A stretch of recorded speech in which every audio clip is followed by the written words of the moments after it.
Hey folks, this is Jim Swayze for Artist Spotlight. We're here live tonight at Deg Entertainment Studios, and this is our show.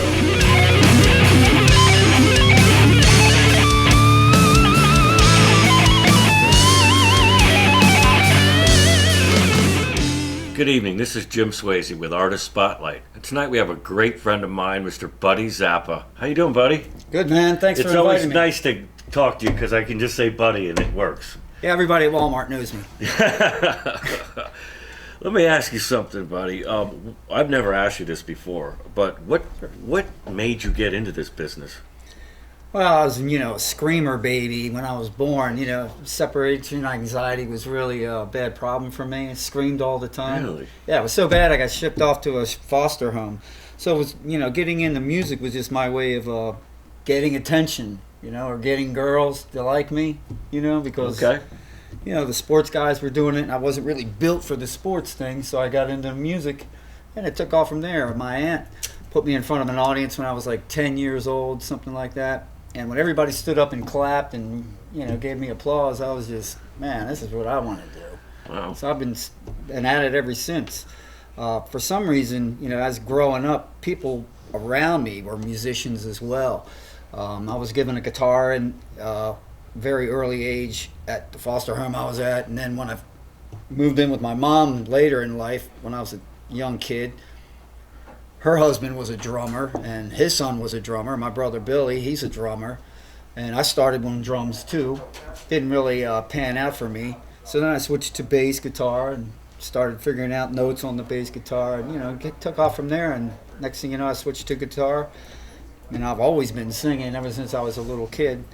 And just a combination of all those things, and it always kind of being around me, it just really moved me, and I wanted to be a part of something like that. And, again, crying for attention all the time. That always didn't work for me. Right I got slapped around a lot when I was a kid. I get a lot of attention now. But what are some of the bands you played with around the area? Well, I bounced up and down the East Coast. I'm from Baltimore, Maryland originally. Wow. I've been living down here in Florida for about 11 years now. But when I started out in bands back home, the popular ones were like Temper, The Urge, Corrupt, one of the biggest metal bands that ever came out of the Maryland area. They're still going strong, 30 years now. And, bounced around the club scene and stuff like that. Trying to make a name for yourself, make a few dollars, make enough money to record something of your own, sort of thing. So what's the name of the new band that you're dealing with now? The new band we got now is called Zenith, HZ. Where'd that come from? Oh, HZ. Yeah, Hertz. The Hertz thing is H, capital H, and small Z, stands for Hertz.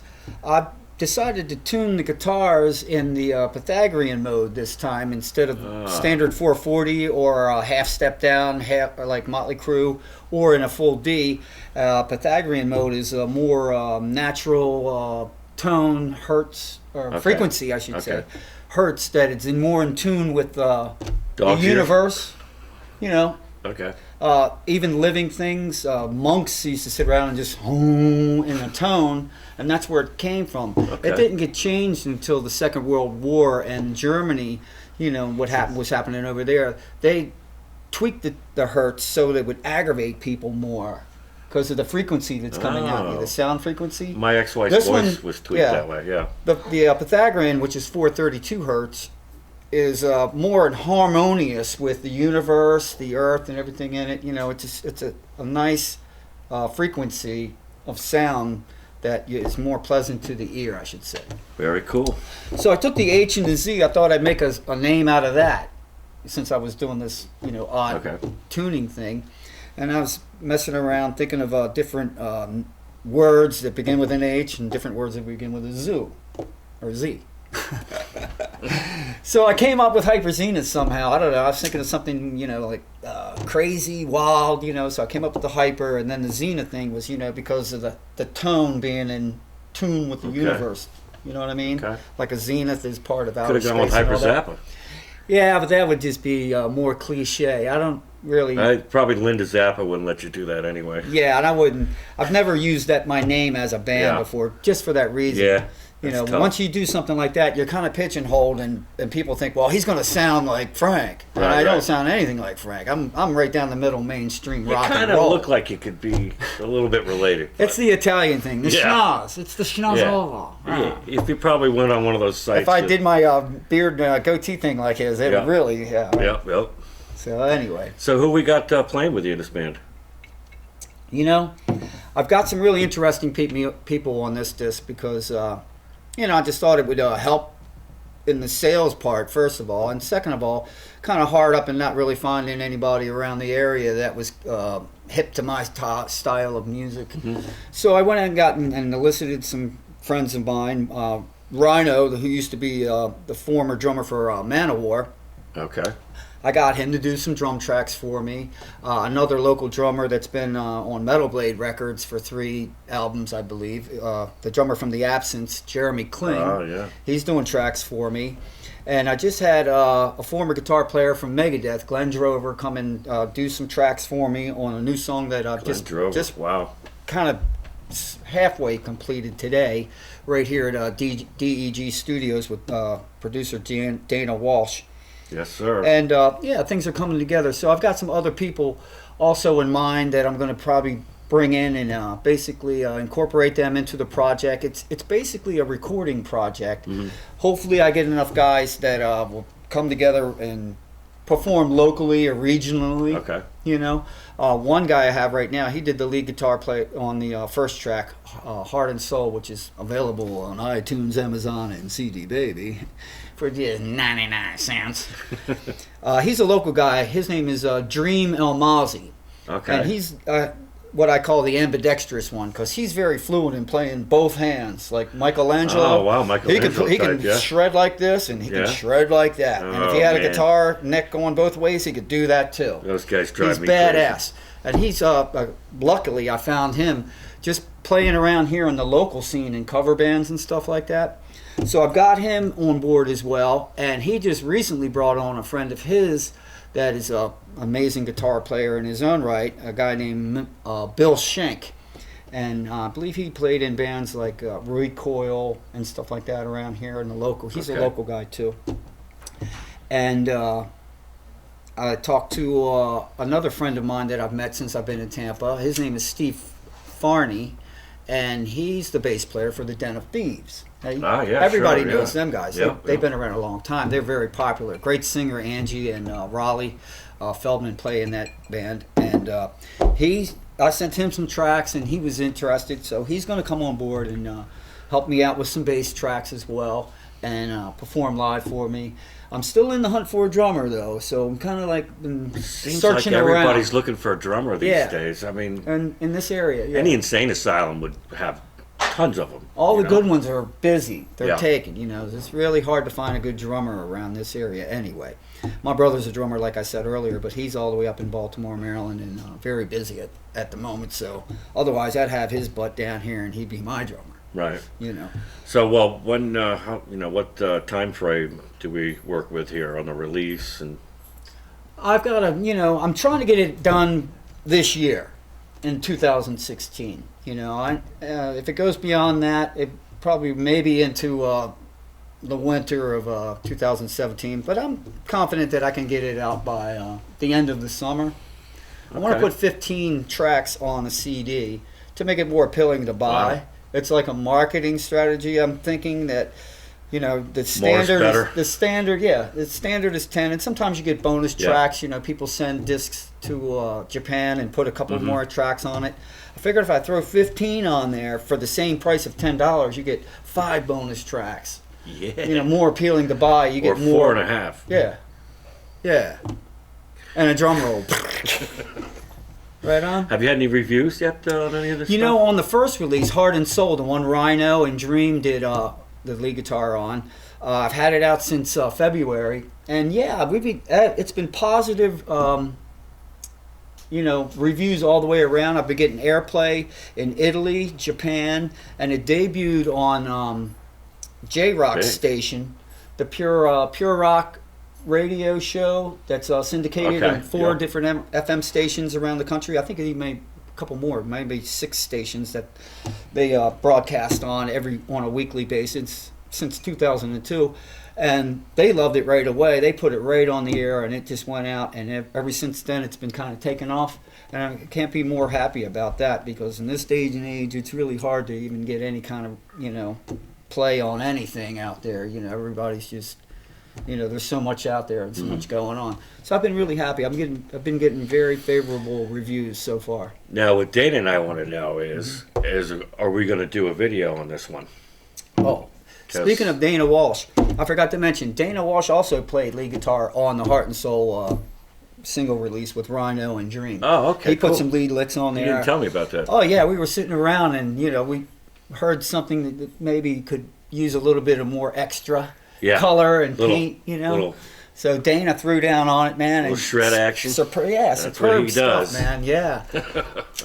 And I can't say enough about DEG Studios down here in St. Pete, Florida, because, man, this is like a dynamite recording studio one, but also one of the finest video production studios down here. I mean, look at this monster green screen behind You can't see it all. It goes all the way around the whole stage right here. We'll put some pictures in afterwards. If you measured it in square footage, it's probably about 3,000 square feet. Yeah, I would say about something 3,000, like that. Yeah. It's the biggest green screen I've ever seen anywhere in any studio. It's just not one behind you. Yeah. It's all around you. It's on the floor. It's on everything. Put you anywhere in the universe. That's what I love about it. Okay, we're going to listen to a little Heart and Soul right now.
Can't wait Anytime. to get Thank you. Appreciate get you it. guys down here and complete this project. Yeah, very well. All right, thanks a lot, people. Peace out.